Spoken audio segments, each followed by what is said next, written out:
კოლეგებო, სხდომა განახლებულია. გვაქვს 4 საკითხი განსახილველი და გვექნება კენჭისყრები. ვთხოვთ, ამიტომ ყველას რომ შემოხვიდეთ დარბაზში. პარლამენტის რეგლამენტის ცვლილების შეტანის შესახებ პროექტი მესამე მოსმენით მოხსენებელი ბატონი დავით მათიკაშვილი.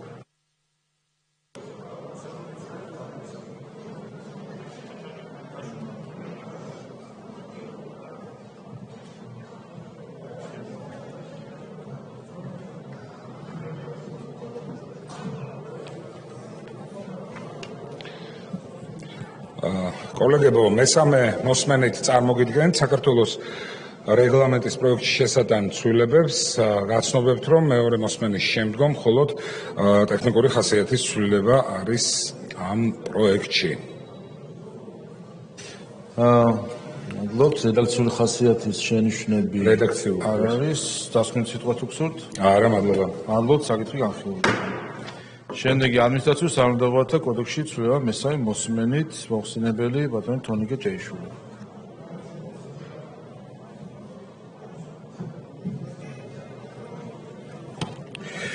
მადლობთ ბატონო თავმჯდომარე, კოლეგებო, წარმოგიდგენთ მესამე მოსმენით საქართველოს ადმინისტრაციულ სამართლებრივთა კოდექსში ცვლილების შეტანის შესახებ საქართველოს კანონის პროექტს. შეგახსენებთ, რომ აღნიშნული კანონპროექტი ემსახურება საკონსტიტუციო სასამართლოს გადაწყვეტილების ასრულებას, ასევე გაცნობებთ იმას, რომ მეორე მოსმენის შემდგომ პროექტში განხორციელდა მხოლოდ და მხოლოდ ტექნიკური შესწორებები, რაც არის წარმოდგენილი დარბაზში დარიგებულ რედაქციაში, სხდომაზე დარიგებულ რედაქციაში. თუ არის დამატებითი შენიშვნები, კითხვები, მზად ვარ დისკუსიაზე. მადლობთ, რედაქციული ხასიათის შენიშვნები არ არის. დასკვნით სიტყვა თუ გსურთ? არა, მადლობთ.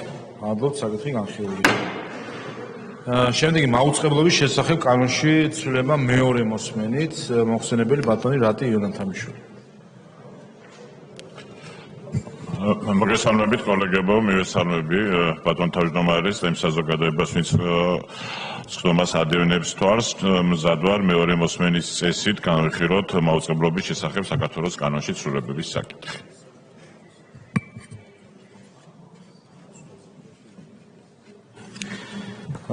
ვიყოთ მუხლობრივად პროექტის პირველი მუხლის პირველ პუნქტთან დაკავშირებით.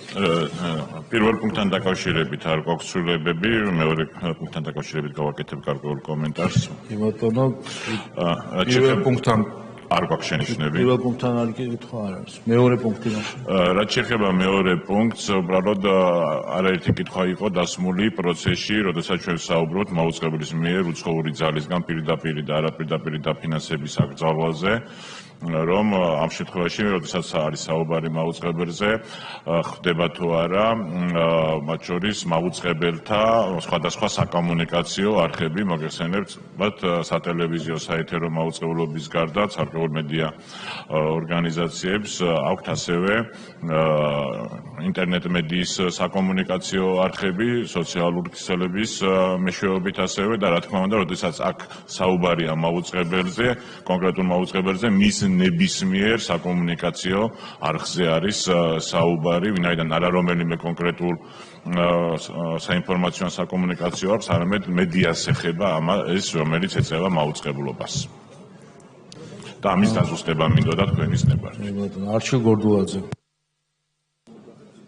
მადლობა ბატონ თავმჯდომარე. ბატონ რატი, როგორც თქვენ ახსენეთ, წარმოდგენილი კანონპროექტი ვრცელდება მხოლოდ და მხოლოდ მაუწყებლებზე და მაუწყებლებს აღარ ექნებათ შესაძლებლობა, რომ დაფინანსდნენ უცხოური ძალიდან, უცხოეთიდან, რასაც თავისი ახსენდა ლოგიკა რა თქმა უნდა აქვს და ზუსტად ამავე ლოგიკიდან გამომდინარე. შესაძლებელია, რომ გარკვეულმა ძალებმა უცხოეთიდან დააფინანსონ ჩვენს ქვეყანაში ეგრეთ წოდებული ონლაინ მედია, მათ შორის თავისი ძირგამომთხრელი საქმიანობის მიზნებიდან გამომდინარე. შესაბამისად ხომ არ უნდა იყოს აქაც რეგულაცია იმდაგვარი, რომ რასაც პოპულარულ ენაზე ონლაინ მედიას უწოდებთ ხოლმე, მათ ეს გავრცელდეს ანალოგიური შეზღუდვა, შესაბამისი თქვათ, თუნდაც აკრედიტაციის თუ შესაბამისი რეგისტრაციის გამარტივებულ ფორმებთან დაკავშირებით, რომ იყოს ჩანაწერი ამავდროულად პასუხისმგებლობის სხვადასხვა ფორმა გათვალისწინებული იმ მედიებისთვის, რომლებიც აარიდებენ თავს ელემენტარულად, რომ მათ თანხები იყოს თუნდაც გამჭვირვალობის ნაწილში, ან ამავდროულად არ იღებდნენ შემოსავალს უცხოეთიდან. დიდი მადლობა ბატონო არჩილ, ფიქრობ რომ ნამდვილად ძალიან საინტერესო და აქტუალური კითხვაა და ის საკითხი რომელიც თქვენ დასვით ჩვენ ოდესაც ამ ინიციატივას განვიხილავდით მათ შორის საკომიტეტო დონეზე ამ პირველი მოსმენის დროს მაშინაც აღნიშნეთ და ვთქვით რომ როგორც წესი ოდესაც გარედან უცხო ძალის მხრიდან ხდება მედიის დაფინანსება ეს როგორც წესი გამოიყენება ადგილობრივი დემოკრატიის ირის გამომთხრელი საქმიანობისათვის, დეзинფორმაციისა და მანიპულაციების გასავრცელებლად და შესაბამისად, რა თქმა უნდა, მსგავსი საკითხები იმას ზუსტად მედიის მიმართებაში, როდესაც მედია არის ერთ-ერთი მნიშვნელოვანი ფუნდამენტი, სწორედაც რომ ეროვნული დემოკრატიების დასაცავად, ამ შემთხვევაში ქართული დემოკრატიის დასაცავად, ხშირ შემთხვევაში უცხოური ძალების მხრიდან დაფინანსება ხდება, როგორც რბილი ძალის, უცხო ქვეყნის რბილი ძალის გატარების ინსტრუმენტი და საშუალება. და სხვათა შორის იგივე საუბრები დღეს ამერიკის შეერთებულ შტატებშიც აქტიურად მიმდინარეობს. გარდა ამისა, ის საკითხები, რაზეც ჩვენ საუბრობთ, არც ევროპისთვის არ არის ახალი. კერძოდ, დიდ ბრიტანეთში და ჩვენ საუბრობთ ბრიტანულ მოდელზე, არსებობს ონლაინ სივრცეში უსაფრთხოების აქტი, რომელიც 2003 წლით არის დათარიღებული და ასევე ევროკავშირში 2024 წლით არის დათარიღებული ევროპული მედიის უსაფრთხოების აქტი, სადაც ინტერნეტ მედიის საკითხების რეგულირებაც ერთ-ერთი მნიშვნელოვანი საკვანძო საკითხია. შესაბამისად, იმ სულისკვეთებას, იდეას, ასაც თქვენ კითხვის მეშვეობით დასვით, ვიზიარებ უბრალოდ ამ საკითხების საკანონმდებლო მოწესრიგებას სჭირდება მიმაჩნია ცვლილებების სხვადასხვა კანონებში, ანუ პაკეტის სახით შემუშავება, ამიტომ ვფიქრობ, რომ ამ საკითხთან დაკავშირებით მისი ინტეგრირება დღეს ჩვენ გაგვიჭირდება, მაგრამ გამოვთქვამ სულ მზადყოფნას, რომ კანონშემოქმედებითი პროცესის თვალსაზრისით ვიმუშაოთ აქტიურად ამ საკითხების დარეგულირების დაკავშირებით, ვინაიდან გეთანხმებით ასევე, რომ როგორც ინფორმაციის წყარო და საზოგადოების აზრზე გავლენის მოქმედების ინსტრუმენტი, დღეს ინტერნეტ მედიის საშუალებები კიდევ უფრო აქტიურად გამოიყენება, ვიდრე მაუწყებლობა და რაც დრო გადის, ეს თანაფარდობა სწორედ ინტერნეტ მედიის სასარგებლოდ იცვლება. მომგონინაც. ბატონო რატი, კაფეო რო იყოს და ბატონო რატი, თქვენი პოზიციები ხარ აზეს ბატონი რატი დაგეთანხმათ.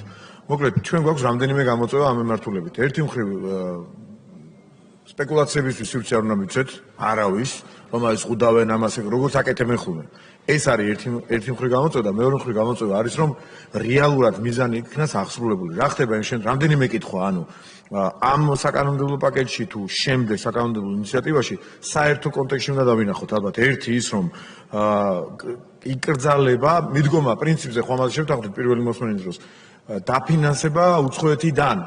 მათ შორის ეს ეხება თუ არა ონლაინ მედიას რა სახით ეხება, ონლაინ მედიასთან დაკავშირებით რეგულაციას არ აკეთებ, არ აკეთებ, თუ აკეთებ, რა ფორმით აკეთებ. მერე მაგალითად ონლაინ მედია რომელიღაცა რაღაც XG, პირობითად ხა X არ გულისხმობ იმ X ოღონდ ამ შემთხვევაში მოკლებულია შესაძლებლობას მიიღოს უცხოეთიდან დაფინანსება. მაგრამ მაუწყებლობს ამ დაფინანსების პარალელურად ისე რომ თქვენ რეგულაციაში საერთოდ როგორ ამოიღებთ ან როგორ ჩასვავთ, ამისი მექანიზმი რა გვაქვს დღეს წარმოადგენა არ აქვს არავის, ხო? ეს ჩვენ კი არა ევროპის ქვეყნებმა და ამერიკის შეერთებულმა შტატებმა ვერ გადაწყვეტა. ამისი გვერდის ავლის მექანიზმებზე, ასევე სხვა საკითხების გვერდის ავლის მექანიზმებზე, რაც ონლაინ მედიას შეეხება, რას ვაკეთებთ შემდგომში? სისხლის სამართლებრივ პასუხისმგებლობას ვაწესებთ, ადმინისტრაციულ პასუხისმგებლობას ვაწესებთ, ამის იდენტიფიცირება როგორ ხდება? ძალიან კომპლექსური საკითხია. ანუ ბევრი მიმართულებით გვჭირდება ჩვენ გადაწყვეტა და ეს ამ ბატონო რატი ალბათ მეთანხმებით, რომ მხოლოდ ამ საკითხის განხილვის დროს ეს გადაწყვეტილება თუ შეიძლება დავიმატოთ ერთი წუთი, ეს გადაწყვეტილება მიღებული ვერ იქნება. ანუ დააფინანსა მაინც თქვათ ოპერირებს, ასე დავარქვათ. ან უნდა იყოს თუ არა, რასაც თქვენ შეეხეთ ეხლა წეგან, უნდა იყოს თუ არა კომუნიკაციების მარეგულირებული ეროვნული სამსახურის ქვეშ ონლაინ მედია და მან გარკვეული კონტროლი უნდა განახორციელოს თუ არა. სამსჯელო თემებია. ეს არ არის მარტივი საკითხი. ძალიან რთული თემაა, ფართო თემაა.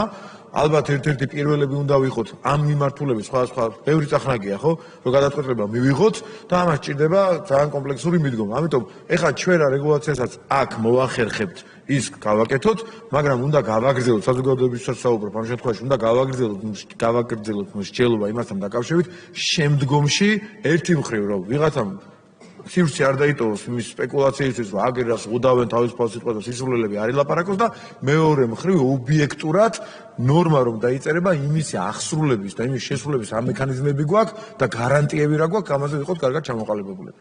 მადლობა. მადლობთ. ეს მეორე პუნქტთან დაკავშირებით იყო. რაც შეეხება მეორე მუხლს.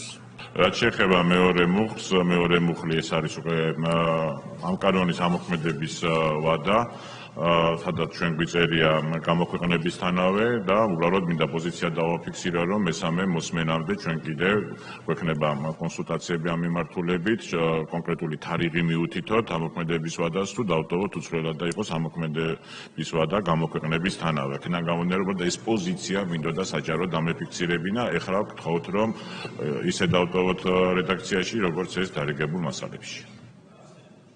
არჩილ გორდულაძე. მადლობა. აბსოლუტურად ლოგიკურია, რომ რაღაც გარდამავალი პერიოდი შესაძლებელია, საჭირო იყოს მაუწყებლობისთვისაც ის გამომდინარე იქიდან, რომ მათ შეიძლება მოქმედი ხელშეკრულებები ქონდეთ, ან თავიანთი საქმიანობა, რომ შესაბამისობაში მოიყვანონ უკვე მესამე მოსმენით მიიღებულ კანონთან დაკავშირებით, შესაძლებელია, რომ გარდამავალი პერიოდის დაგვრჩირდეს. ამიტომ თუ არის შესაძლებელი, რომ გათვალისწინებული იქნას გარდამავალი პერიოდის განსაზღვრა, მსგავსად მაუწყებლობის შესახებ კანონში ცვლილებების შეტანის თაობაზე იმ კანონპროექტის მსგავსად, რომელიც ბრიტანულ მოდელს ეხებოდა, ისეთივე გარდამავალი ან მასთან მიახლოებული გარდამავალი პერიოდი აუცილებლად დაგვრჩირდება, რა თქმა უნდა, თუ თქვენს თანახმა იქნებით, ბატონო რატი, რომ გავითვალისწინოთ და ტექსტი უკვე უშუალოდ მესამე მოსმენის დროს წარმოადგენთ პარლამენტის წინაშე. გეთანხმებით ბატონო არჩილ, სინამდვილეში რა თქმა უნდა გამოქვეყნების ვადები ყოველთვის მნიშვნელოვანი საკითხი არის, ვინაიდან ამ თარიღიდან უნდა დაიწყოს კანონმა აღსრულება და ეს არის მნიშვნელოვანი ჩვენთვის ზედამხედველობის განხორციელების თვალსაზრისით, აქედან გამომდინარე, აქ ვარ ჩვენ მოქნილები რასაკვირველია და მესამე მოსმენისთვის უკვე საბოლოო პოზიციაზე ჩამოყალიბდებით თუ რა მიუთითოთ გამოქვეყნების ვადაში, ანუ ამ კანონის მეორე მუხლში. ბატონო, კითხვები სხვა არ არის, გამოსასრულებლები არ არიან, დასკვნის სიტყვა თუ გსურთ? არა, მადლობთ. მადლობთ, საკითხი განხილულია. და ბოლო საკითხი არის დობის ჯგუფთან დაკავშირებით, უმრავლესობის ოპოზიციის დასახელებით. შემადგენლობა დობის ჯგუფის ასე ვთქვათ, ჩამოყალიბდა ალექსანდრე ტაპატაძის, არჩილ გორდულაძის, თენგიზ შარმანაშვილის და ვიქტორ ჯაფარიძის შემადგენლობით, რასაც და ამ ჯგუფს უხელმძღვანელობს ალექსანდრე ტაპატაძე, როგორც კომიტეტის თავმჯდომარე და შესაბამისად ამას ჩვენც ცნობად ვიღებთ. მადლობთ. ახლა გადავდივართ კენჭისყრებზე. ვთხოვთ ყველას, რომ შემოხვიდეთ დარბაზში.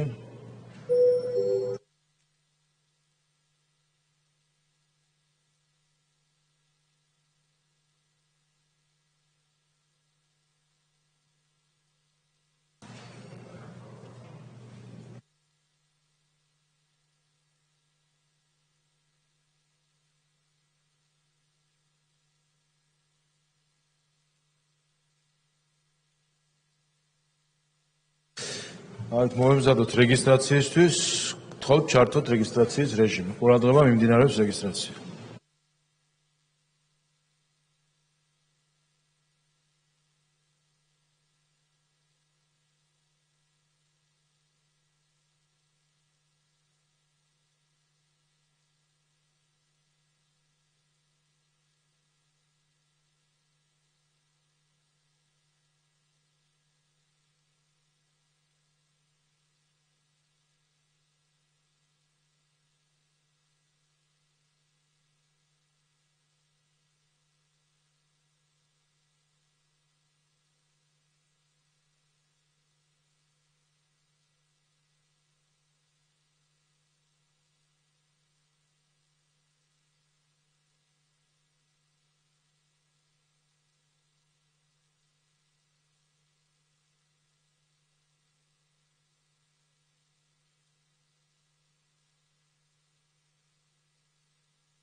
რეგისტრაცია გაეპაროს 95-მა წევრმა, კორუმი არის, გადავდივართ კენჭისყაზე.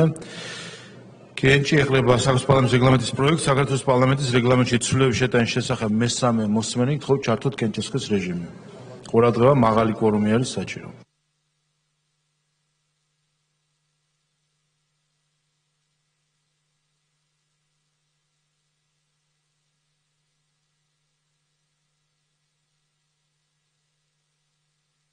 ოთხმოცდამეტ მომხრე 0 წინააღმდეგი ცვლილება მესამე მოსმენით მიღებული. შემდეგი ადმინისტრაციულ სამართალდაღუალთა კოდექსში ცვლილება მესამე მოსმენით გთხოვთ ჩართოთ კენჭისყრის რეჟიმი.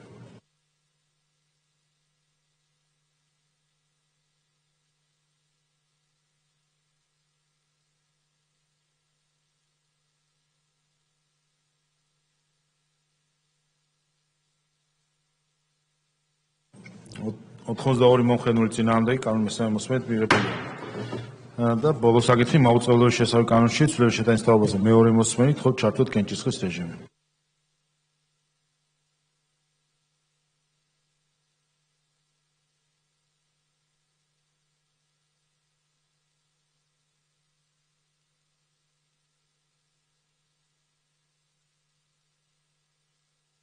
ოთხმოცდასამი მომხრე 0 წინააღმდეგი პროექტი მეორე მოსმენით მიღებულია. კოლეგებო, ამით მიმდინარე სასიცოცხლო კვირის დღის წესრიგი საკითხები განვიხილეთ. ამ მიმდინარე კვირაში აღარ იქნება პლენარული სხდომები. გისურვებთ წარმატებულ საქმიანობას. დღევანდელი სხდომა დახურულია.